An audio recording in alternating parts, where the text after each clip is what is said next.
Bismillahirrahmanirrahim. Assalamualaikum warahmatullahi wabarakatuh. Alhamdulillah wassalatu wassalamu ala Rasulillah sallallahu alaihi wasallam. Rabbi shrah li sadri wa yassir li amri wahlul 'uqdatam min lisani yafqahu qawli wa ba'du. Ibadallah, qala Allah subhanahu wa ta'ala, iqtaraba lin-nasi hisabuhum wa hum fi ghaflatin mu'ridun. Semakin dekat manusia menghadapi masa hisab hari kiamat, sementara keadaan mereka menjelang kiamat dalam keadaan lalai lagi berpaling. Rasulullah bersabda sallallahu alaihi wasallam, iqtarabatis sa'ah wa la yazdaduna minad dunya illa hirsa. Ketika kiamat semakin dekat, kondisi manusia saat itu semakin rakus, tergila-gila dengan dunia. Wala yazdaduna minallah illa bu'da. Sementara keadaan mereka dengan Allah semakin bertambah renggang dan jauh. Amma ba'du. Ibadallah ma'asyiral muslimin, puji dan syukur kepada Allah Subhanahu wa taala. Salawat dan salam untuk kekasih Allah Muhammad Rasulullah sallallahu alaihi wasallam. Hamba-hamba Allah sekalian, Nabi bersabda, tidaklah terjadi kiamat melainkan muncul terlebih dahulu 10 tanda-tanda besarnya. Apabila satu tanda besar sudah muncul, yang lain menyusul dengan sangat cepat. Jika belum muncul, maka sama sekali tidak akan pernah ada kiamat. Tanda besar kiamat itu, apabila Bapak Ibu suka membaca kitab-kitab seperti bencana dan petaka akhir zaman ini, seperti ini contohnya, Bapak Ibu akan bingung membacanya. Apapun kitab-kitab tentang akhir zaman, ensiklopedia akhir zaman oleh Syekh Dr. Muhammad Al-Muqaddim, atau buku ini bencana dan peperangan akhir zaman sebagaimana Rasulullah SAW kabarkan oleh Al-Hafiz Ibnu Katsir. Apapun kitabnya, Bapak Ibu akan mendapatkan urutan-urutan yang tumpang tindih. Maka sejak 2003 saya lebih mendalami dan mengkhususkan diri untuk mengancah, kalau kata orang Padang, dikancah kasadollah. Ya.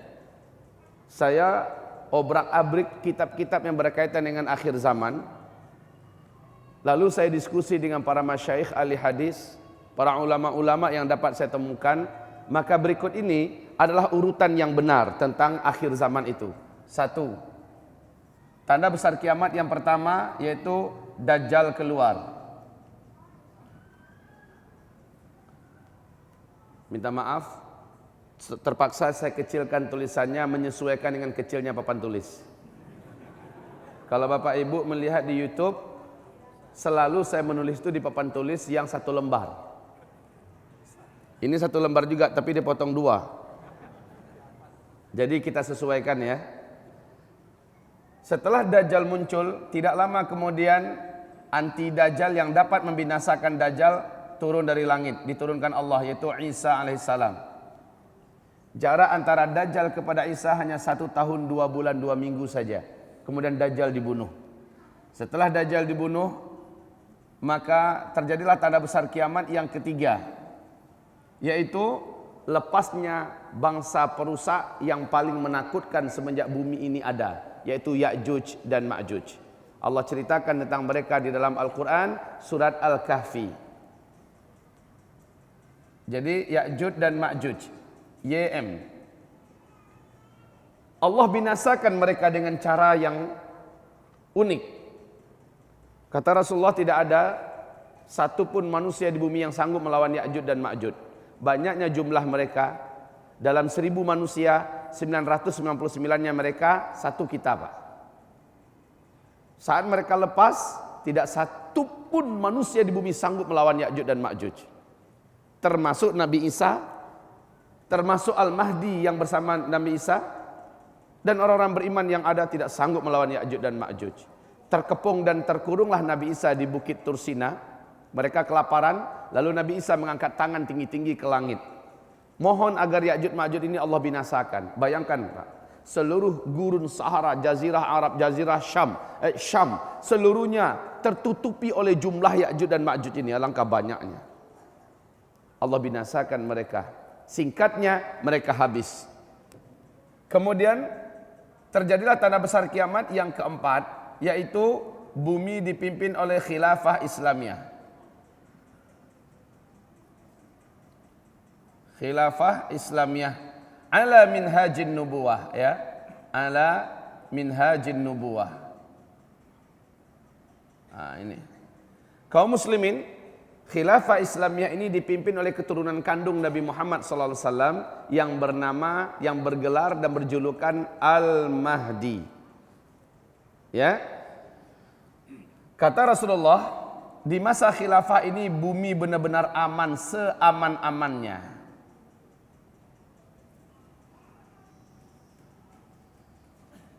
Hanya saja sayang, Rasul menyebutkan masa aman ini hanya 7 tahun saja di satu hadis. Di hadis yang lain Nabi mengatakan 8 atau 9 tahun saja. Berarti tidak lama.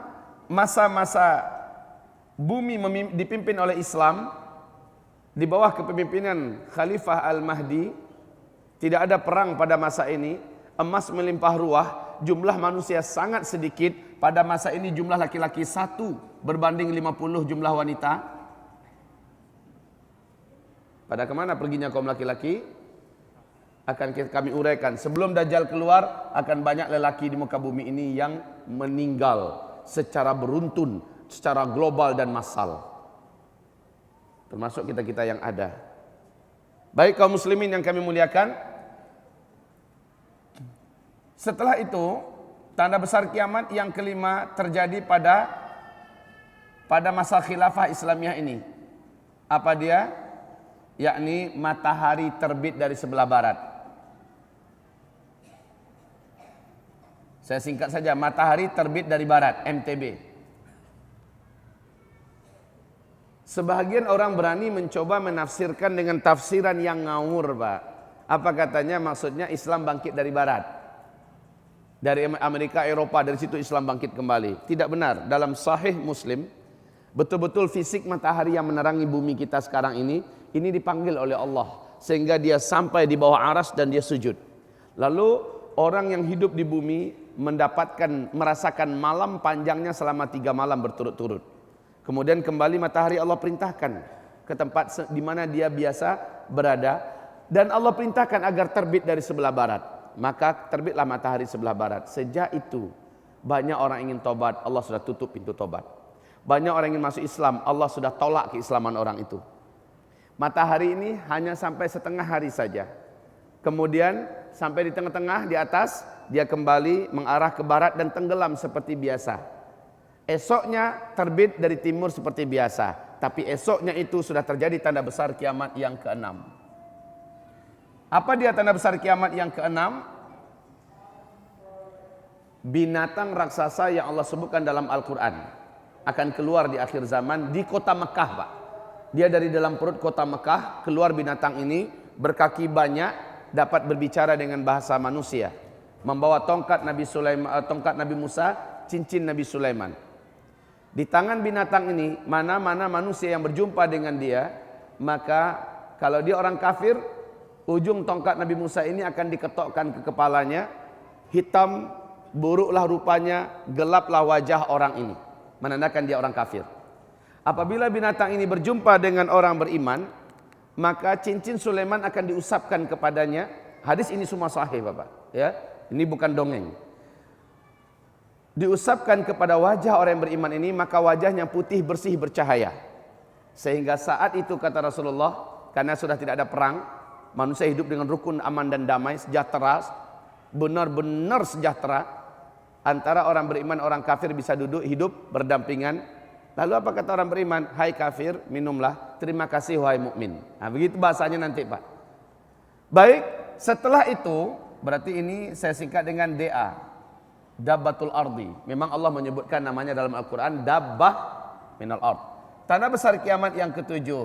Nah, tanda besar kiamat yang ketujuh, kaum muslimin,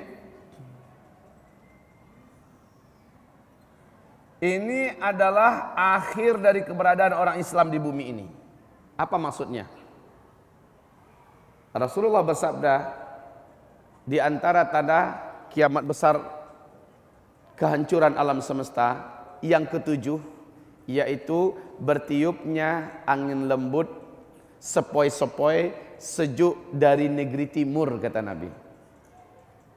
Timur untuk ukuran orang yang hidup di Mekah, Madinah. Nabi menyebutkan ketika itu sedang di Madinah, ya. Berarti di hadis yang lain Nabi mengatakan Yaman.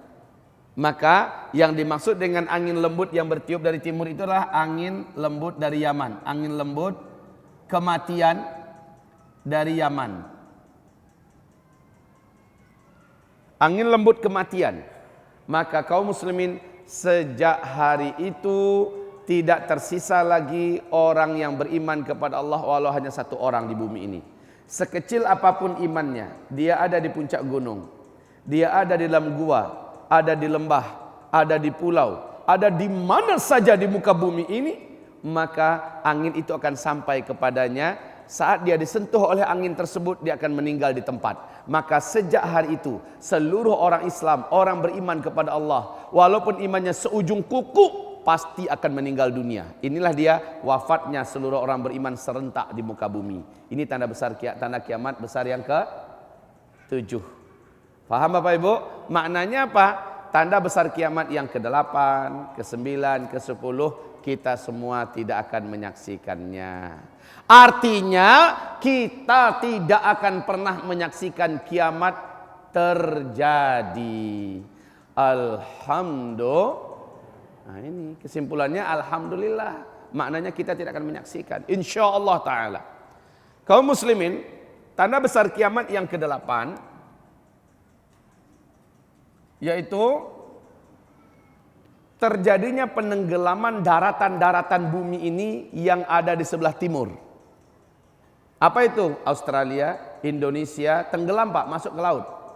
Seperti Bapak tonton dalam film Kiamat 2012, ya, daratan-daratan kota-kota besar seluruhnya masuk ke dalam laut. Dan ini tanda besar kiamat yang ke-8. Australia, Indonesia, Malaysia, Brunei, Singapura, Filipina, Thailand, terus ke atas Pakistan, India, terus ke Rusia, tenggelam seluruhnya masuk ke dalam laut. Allah, alangkah dahsyatnya kejadian itu. Lalu tanda besar kiamat yang ke-9 yaitu tenggelamnya daratan bumi sebelah barat, masuk seluruhnya ke dalam laut. Ini tanda besar kiamat yang ke-9. Suriname, seluruh Afrika, Amerika Serikat, Eropa, ya, seluruhnya tenggelam masuk ke dalam laut. Maka tanda besar kiamat yang ke-10 inilah penutup. Jadi mana lagi yang tersisa dari bumi ini? Daratan yang tersisa, daratan yang tersisa adalah satu lempengan kecil yang ada, yakni Jazirah Arab dan Syam. Ini Jazirah Arab, ini Arab Saudi, ini Yaman, ya, ini Kuwait, ini Qatar, ini Oman, ini Emirat Arab, dan ini Syam. Syam itu Palestina, Lebanon, Yordania, Syria. Cuma ini yang tersisa di bumi lagi. Tanda besar kiamat yang ke-10 adalah dari Yaman, ini Yaman, akan muncul api raksasa dari dalam perut buminya.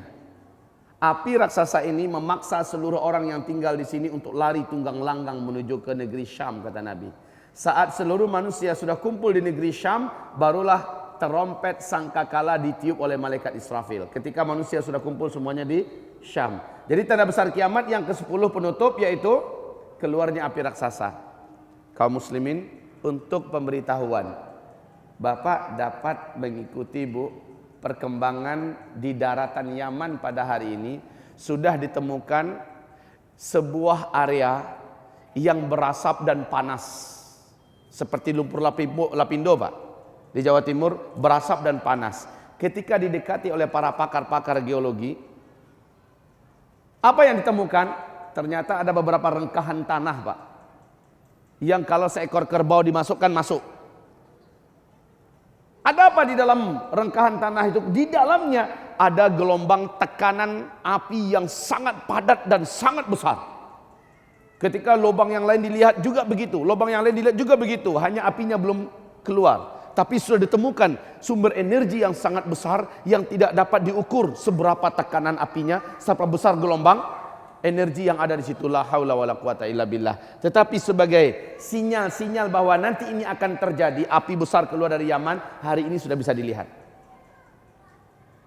Baik kaum muslimin yang kami muliakan,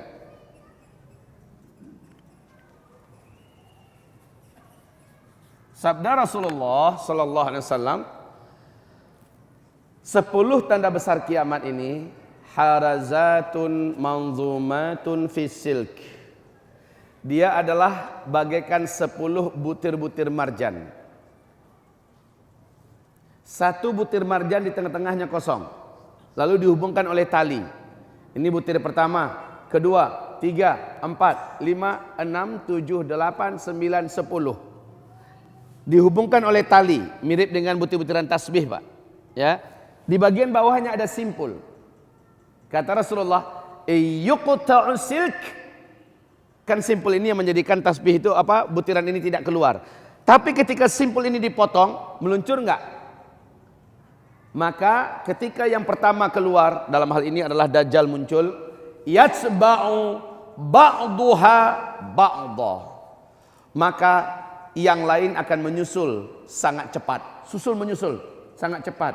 Jangan Bapak Ibu berpikir setelah kejadian Dajjal keluar 100 tahun kemudian Isa baru turun. Tidak kaum muslimin. Berapa lama cuma jaraknya di hadis-hadis yang sahih? Hanya 1 tahun 2 bulan 2 minggu mati Dajjal dibunuh oleh Isa. Saya tidak akan menceritakan panjang lebar siapa itu Dajjal semacamnya. Nanti insya Allah ikuti uraian saya di YouTube. Ya, di YouTube saya akan uraikan bedah Dajjal ini secara spesifik sesuai dengan nusus dan dalil-dalil yang ada di dalam Al-Quran dan hadis-hadis yang sahih. Nanti Pak. Tetapi sekarang saya akan uraikan secara global saja dulu sehingga semuanya terpenuhi dalam waktu yang tidak begitu lama. Baik kaum muslimin, barulah seterusnya menyusul dengan sangat cepat hamba-hamba Allah yang kami muliakan. Nabi mengatakan, setelah orang Islam serentak di bumi ini meninggal dunia, jarak antara itu dengan terjadinya kiamat hanya 1 atau 2 generasi saja lagi. 1 atau 2 generasi saja lagi. 1 generasi berapa lama? Dalam ilmu sosial, 1 generasi itu adalah 25 tahun Pak. Dalam ilmu sosial. Kok bisa?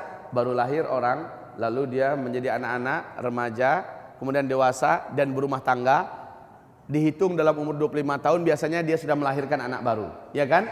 Nah, anak baru ini sudah dihitung generasi baru. Makanya dalam ilmu sosial 1 generasi itu hanya 25 tahun.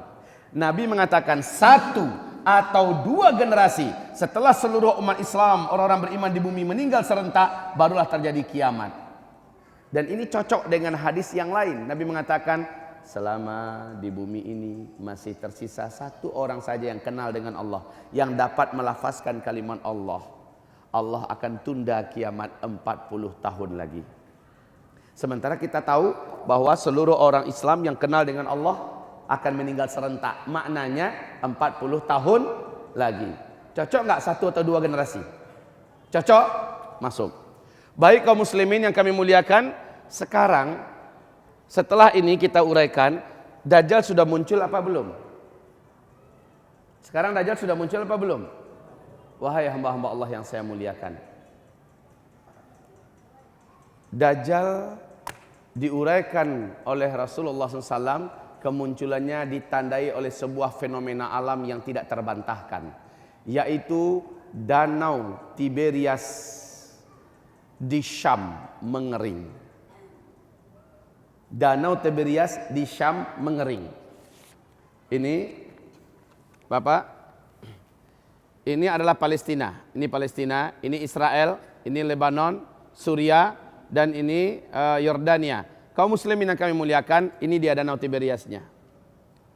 Lihat hamba-hamba Allah yang kami muliakan. Danau Tiberias ini hari ini menjadi tempat strategis bagi bangsa Yahudi di Israel.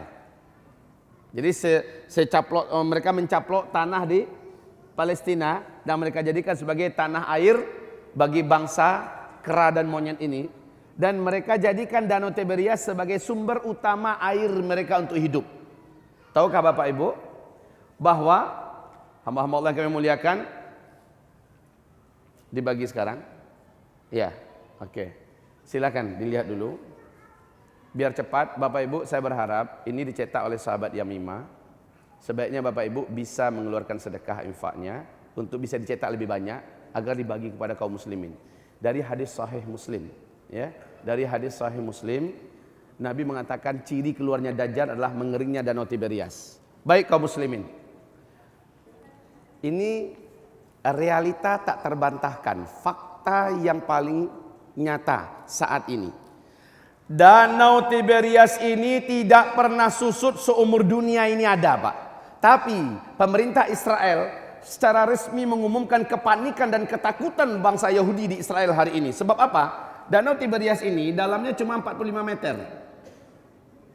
Dalamnya hanya 45 meter, Pak.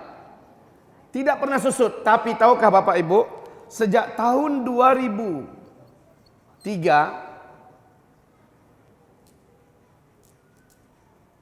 sampai tahun 2013, 10 tahun, telah diperiksa bahwa danau ini sampai ini Pak, ini dicetak, ini difoto pada tahun 2013, yang ini sekarang ini. Ini difoto pada tahun 2013. Bapak Ibu bisa lihat di YouTube kondisi terkini, Pak. 10 tahun saja sudah menyusut 16 meter dari permukaan. Danau ini sudah menyusut 16 meter dari permukaan. Maknanya sudah seperti ini. Sepertiga lebih itu ya. Danau ini menyusut. Coba lihat. Kaum muslimin perhatikan sekarang. Ini dulu. Ini dulu. Ini sekarang. Tahun 2013. Ini dulu. Ini sekarang. Dulu sekarang. Dulu sekarang. Dulu sekarang. Rakyat, mulai dari pemerintah sampai rakyat hari ini panik kaum muslimin. Bangsa Yahudi di Israel panik dan ketakutan. Sebab apa? 2015 Danau Tiberias ini, lihat ke papan tulis, 2015 sekarang Danau Tiberias ini bagian ujungnya, permukaan dasar daripada danau ini sudah nampak seperti pulau-pulau kecil, Pak. Sekarang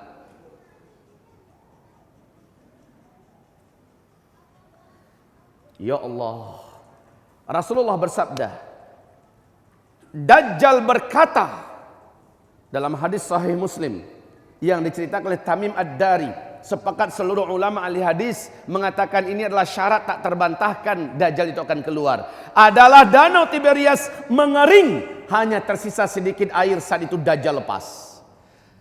Kaum muslimin, kalau Dajjal sudah lepas, tidak ada kota-kota muka bumi ini kecuali Dajjal pasti masuk di situ.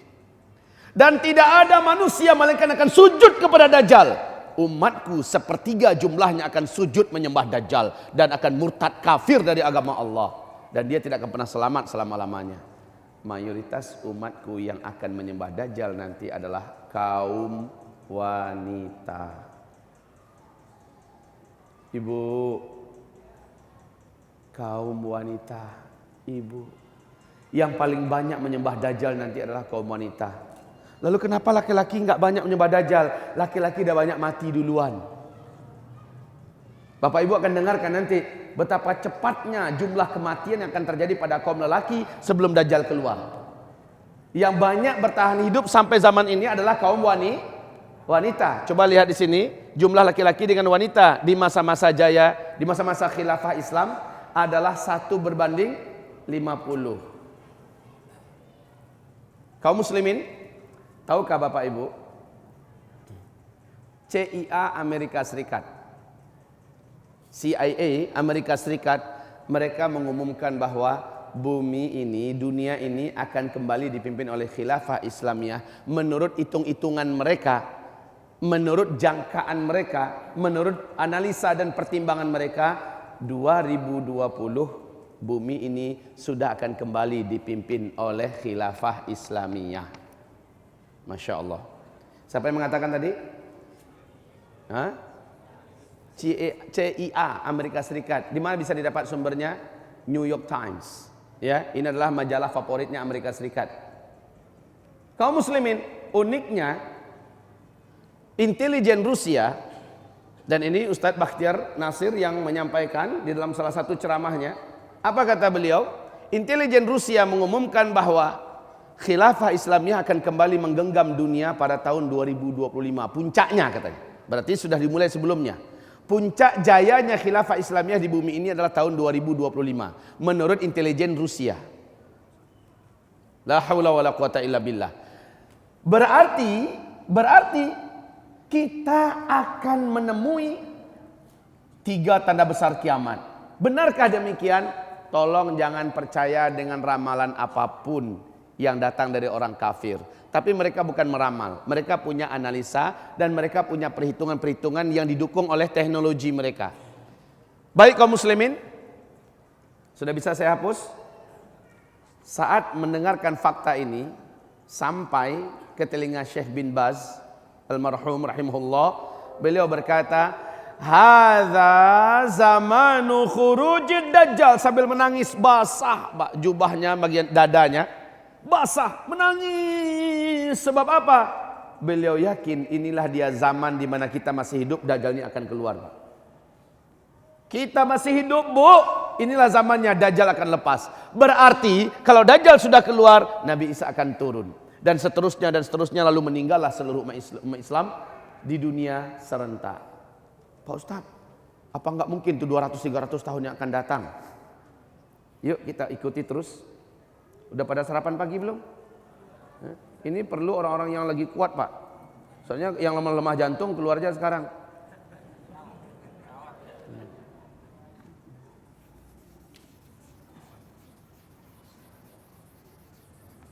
Baik kaum muslimin. Nah, berikut ini Nabi mengatakan takunun nubuwah fikum masyaallah an takun. Tsumma yarfa'uha idza syaa yarfa'ha. Thumma takunu khilafatan ala minhajin nubuwah fatakunu masyaallah an takun. Thumma yarfa'uha idza syaa'a yarfa'aha. Thumma takunu mulkan jabariyan, mulkan 'addan fatakunu masyaallah an takun. Thumma yarfa'uha idza syaa'a yarfa'aha. Thumma takunu mulkan jabariyan, au fi riwayah mulukan jabariyatan fatakunu masyaallah an takun. Thumma yarfa'uha idza syaa'a yarfa'aha. Thumma takunu khilafah ala minhajin nubuwah. Thumma sakat. Hadis ini menurut Syekh Ahmad Syakir hadisnya sahih. Apa artinya? Umatku di bumi ini akan mengalami 5 fase sejarah. Ya, fase sejarah pertama yaitu fase kenabian, di mana umat Islam langsung dipimpin oleh Nabi Muhammad SAW. Ini fase pertama. Fase pertama, umat Islam langsung dipimpin oleh Nabi. Fase ini pasti berakhir kata Nabi, dan benar Pak. Wafatlah Nabi Muhammad, maka itulah akhir fase pertama. Lalu umat Islam masuk pada fase kedua.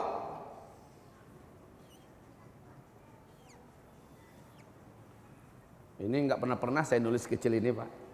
Biasanya saya buat besar puas. Sekali lagi saya menyesuaikan dengan papan yang tersedia. Fase yang kedua, umat Islam langsung dipimpin oleh khilafah ala minhajin nubuwah, oleh para khalifah yang menggunakan konsep kenabian, ya. Dan Nabi mengatakan fase ini pasti berakhir setelah 30 tahun. Betul Pak.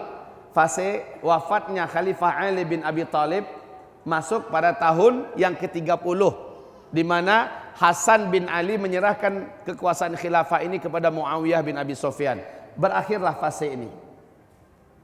Setelah itu kata Rasulullah, kalian masuk pada fase yang ketiga, yaitu mulkan adhan, ya, fase kerajaan.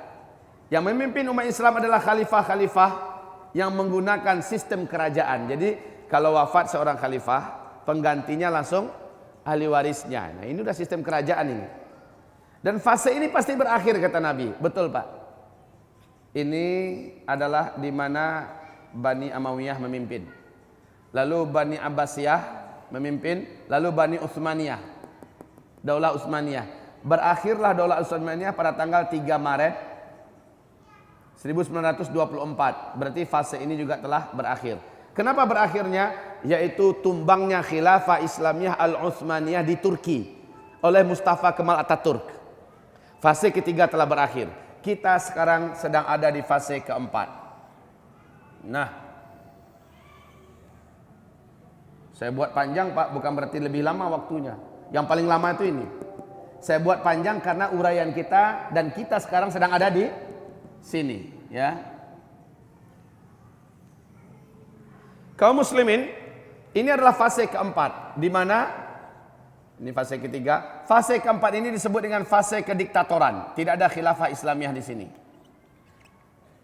Tidak ada khilafah Islamiyah di sini. Khilafah Islamiyah ala minhajin nubuwah itu di sini, Pak. Fase kelima. Dan ini Allah janjikan dalam Al-Quran surat An-Nur ayat 55. Ya, ini Allah janjikan dalam Al-Quran surat 24 ayat 55. Fase kelima, khilafah kembali memimpin muka bumi. Ini adalah masa-masa aman. Masa-masa aman.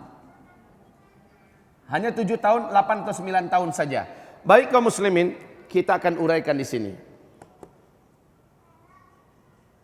Perlu diketahui, Nabi pernah menyebutkan dalam hadis yang paling dhaif diriwayatkan oleh Abu Daud. Disebut dengan hadis dhaif jiddan. Kalau dhaif jiddan tidak bisa jadikan dalil, tapi sekedar tahu boleh. Tidak boleh dijadikan keyakinan, sekedar mengilmui nggak apa-apa. Ya. Apa kata Rasulullah? Sejak beliau diutus sebagai nabi dan wafatnya orang Islam di muka bumi serentak, maka masa mereka antara dua ini dalam hadis yang sangat dhaif jiddan, bahkan beberapa hadisnya maudhu', kaum muslimin, Nabi mengatakan 1400 tahun. Dalam hadis Hasan li ghairih dari Abu Daud, dan ini lebih mending ya, Hasan li ghairih, Nabi mengatakan umur umatku di bumi di sisi Allah hanya 1500 tahun.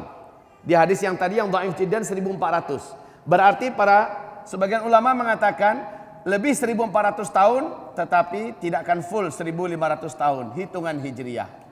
Umat Islam akan habis di muka bumi ini serentak. Kalau sekarang kita 1437, sekarang kan? Ini hitungan hijriyah, Pak. Kalau hitungan hijriyah, berarti setelah Nabi hijrah. Cara menghitung hijriyah kan setelah Nabi hijrah kan? Padahal ada 13 tahun di mana Nabi, dan cara menghitungnya semenjak beliau menjadi Nabi dan Rasul. Artinya tambahkan lagi 13. Sudah 1450 kalau hitungannya hitungan hijriyah kaum muslimin. Maknanya seandainya kita anggap full saja 1500, maknanya 50 tahun yang akan datang tidak ada lagi orang Islam di bumi ini. Kalau kita ambil full 1500 tahun, Pak.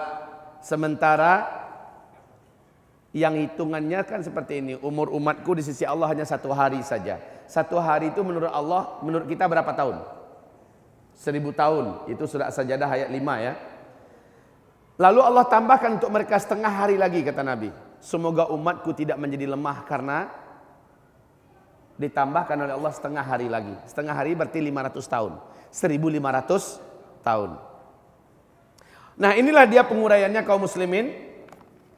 Sekarang kita sebutkan tadi, kita ada di fase ini. Ini fase yang paling mengerikan. Umat Islam bulan-bulanan. Islam diserang dari dalam, dari luar, dari depan, dari belakang, dari kanan, dari kiri, dari atas, dari bawah. Luar biasa bertubi-tubi, Pak.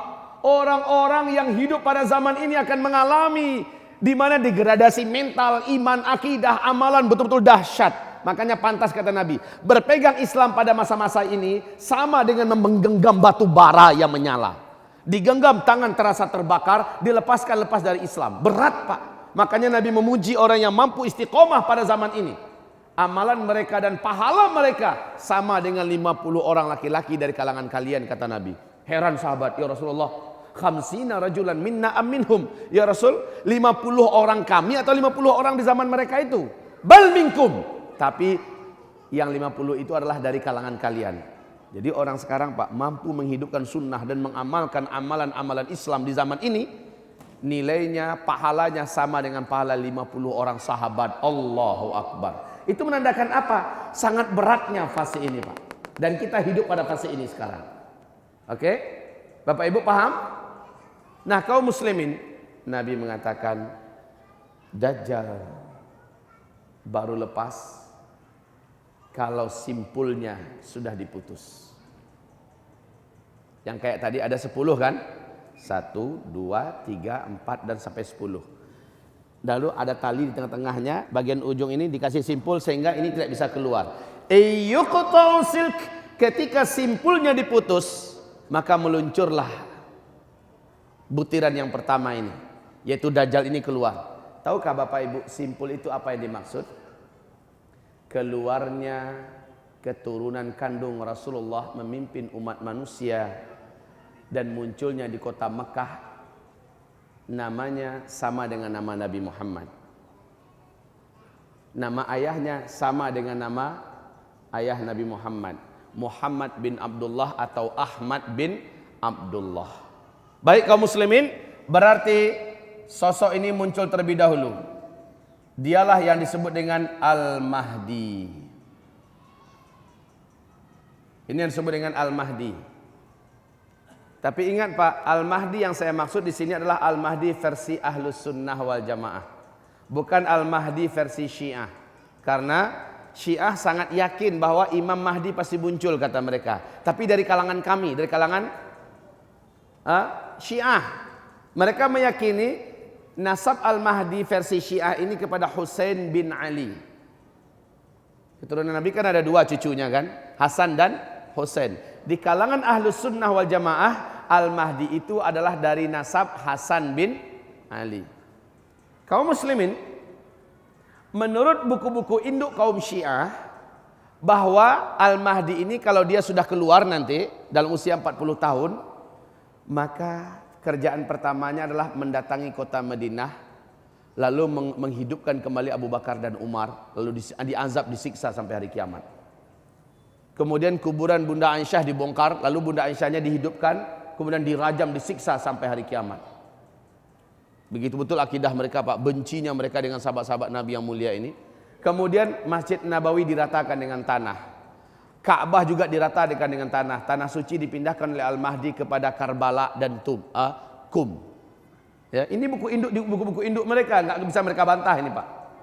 Kemudian seluruh masjid-masjid Sunni di muka bumi ini, termasuk masjid kita sekarang ini Al-Isra, Masjid Muhammadiyah ini, akan mereka ratakan dengan tanah. Al-Mahdinya dengan bala tentaranya. Seluruh orang Sunni macam bapak-bapak, macam saya, kalau nggak mau bergabung dengan Syiah, akan disembelih dan dibantai oleh Al-Mahdi. Alangkah mengerikan Al-Mahdi versi Syiah ini. Tapi Alhamdulillah, Al-Mahdi monster macam ini tidak akan pernah muncul selama-lamanya. Kenapa? Hadis-hadis mereka palsu semua. Karangan ulama-ulama mereka semata-mata.